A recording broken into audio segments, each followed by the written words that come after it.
Le lionceau grandit parmi les moutons. Il mangeait, buvait, dormait et vivait avec eux.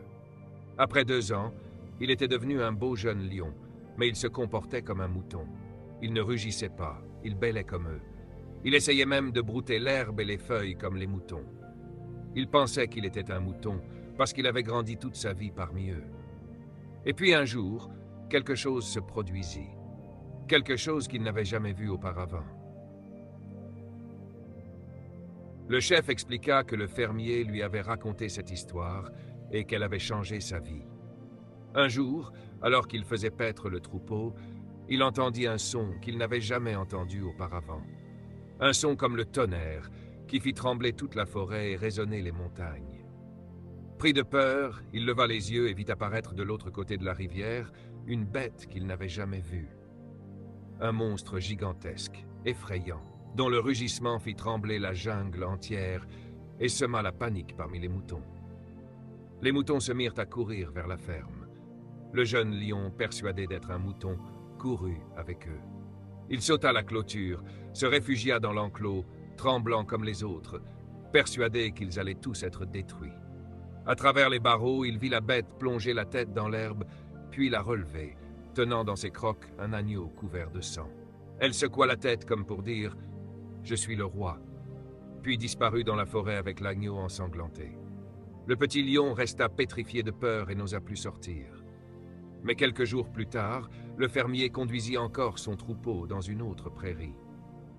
Le lion continua de se comporter comme un mouton. Il marchait, mangeait, buvait et bêlait comme eux. Soudain, le rugissement retentit à nouveau. Les moutons paniquèrent et coururent se réfugier à l'enclos, suivis du lion qui croyait en être un. Tremblant, il leva les yeux et aperçut encore la bête, tenant dans sa gueule un autre agneau ensanglanté.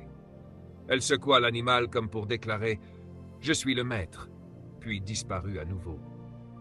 Terrifié, le jeune lion continua de fuir comme les moutons, chaque fois que la bête apparaissait. Mais une fois, alors qu'il s'abreuvait dans une partie peu profonde de la rivière, il aperçut le visage du monstre pour la première fois. Il fut glacé d'effroi. Une semaine plus tard, alors qu'il paissait dans une zone éloignée, il s'approcha à nouveau de la rivière. Penché pour boire, il vit encore la bête dans l'eau. Pris de panique, il s'enfuit vers la ferme, franchit la clôture et trembla de peur. Pourtant, il ne comprenait pas pourquoi les moutons, eux, ne semblaient rien voir. À plusieurs reprises, cela se répéta. Il voyait le monstre dans l'eau, paniquait et courait se réfugier, alors que les moutons continuaient tranquillement à paître. Perplexe, il retourna au troupeau, puis s'approcha encore de la rivière pour boire. Cette fois, alors qu'il se penchait, le rugissement éclata à nouveau de l'autre côté du fleuve. La terre trembla et son corps entier fut secoué par la puissance du son. Terrifié, il sut qu'il était perdu. La rivière était trop étroite. S'il fuyait, la bête l'attraperait comme les agneaux. Alors il resta figé, pétrifié. La bête entra dans l'eau et s'approcha lentement de lui. Elle s'arrêta au milieu du fleuve, le fixa dans les yeux, puis rugit avec une telle puissance que tout son corps en fut ébranlé. Il ferma les yeux, persuadé que sa fin était arrivée. Mais la bête n'attaqua pas. Elle avança encore de 2 pas, rugit de plus belle, et le son fit vibrer chaque os de son corps. Il comprit alors que la bête ne voulait pas le tuer. Elle voulait qu'il réponde. Elle exigeait qu'il rugisse. Le fermier, debout sur un rocher, observait cette scène fascinante.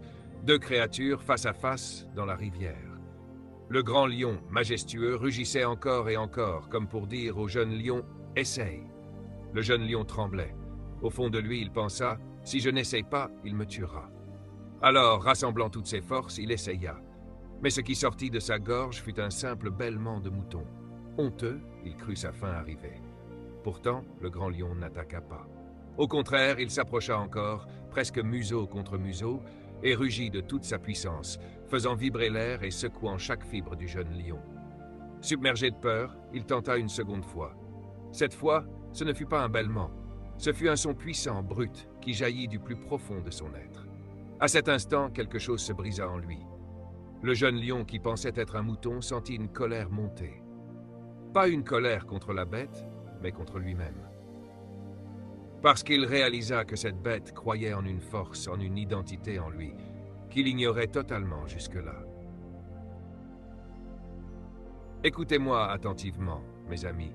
Rien ne change tant que vous n'êtes pas en colère. Vous ne changerez jamais ce que vous tolérez. La bête refusait de croire que le son qu'elle produisait était son véritable cri.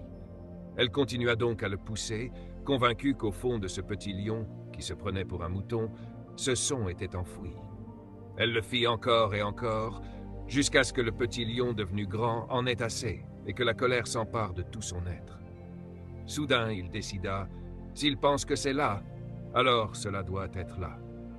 Il creusa si profondément qu'il atteignit une profondeur dont il ignorait l'existence. En fait, il se jura de ne pas partir tant qu'il n'aurait pas produit ce son. S'il croyait pouvoir